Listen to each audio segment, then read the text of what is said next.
Ekitongole ky'eggwanga ekitakabana okulwanyisa ekirwadde kya kansa kiraze obweraliikirivu nti omuwendo gw'abantu abafuna kkookolo mu ggwanga gweyongera ku sipiidi ya yiriiri era nga bwe twogerera abantu abaakakakasibwa nti balina ekirwadde kya kansa omwaka guno bawerera ddala emitwalo 36. Emiwendo gy'abalwadde ba kansa mu ggwanga gyeyongeredde ddala era nga ku miwendo gino twalaba nti omwaka oguwedde 2024 twafuna abalwadde ba kansa abapya abakakebera ne bategerebwa nti ono alina kansa emitwalo 36. Naye ku balwadde bano bonna abalwadde 795 bokka be basobola okujja mu Uganda Cancer Institute okufuna obujjanjabi. Okusinziira ku bakungu okuva mu kitongole kino babadde ku ssengejjero lya gavumenti olwaleero bagambye abantu abawerera ddala 795 bokka be basobola okunoonya obujjanjabi ku ddwaliro ekkulu e Mulago so nga ate abalwadde abawerera ddala 1,400 bo bagenda mu ddwaliro ly'e Mbarara. Wane Mulago naye abalwadde 1,400 twalaba nti bagenda ku ssenta yaffe ey'e Mbarara okufuna obujjanjabi.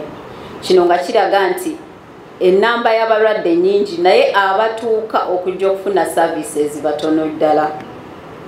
Abalwadde 38,000 ku abo abafuna obujjanjabi e Mulago baali bava mu bitundu by'eggwanga by'amasekkati so nga ate abalwadde abalala bakolera ddala ebitundu 20 ku buli 100 be basobola okunoonya obujjanjabi nga kitegeeza nti n'abalwadde bangi abatasobola kwetuusaako bujjanjabi oba okutuuka gye buli so nga n'abalala bangi ne bamanyiddwa kubanga tebasobola kugenda gye bajjanjabira oba gye bakeberera okubakebera okukakasa oba balina ekirwadde kya kkookolo oba tebakirina.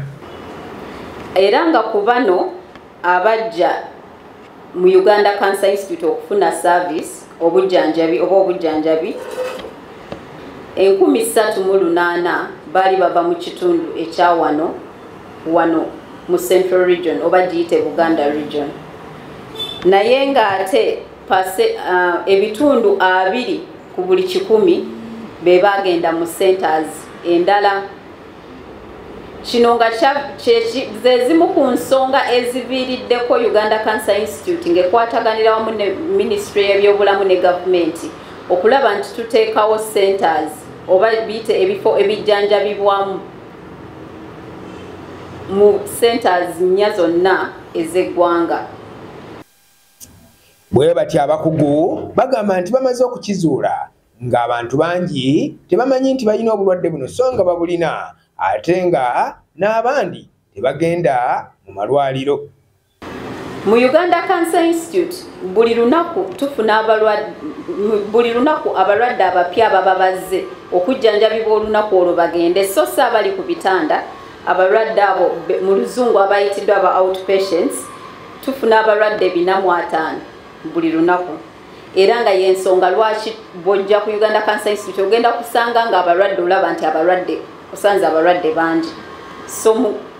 Christine Namulindwa omwogezi w'ekitongole kya Cancer Institute agamba nti newankubadde nga guli gutyo naye bonga ekitongole bongedde amaanyi mu kulwanyisa ekirwadde ekya kkookolo nga bazimba ebifo ebijjanjabirwamu mu bitundu by'eggwanga eby'enjawulo. Kibalizi John, Bek Television.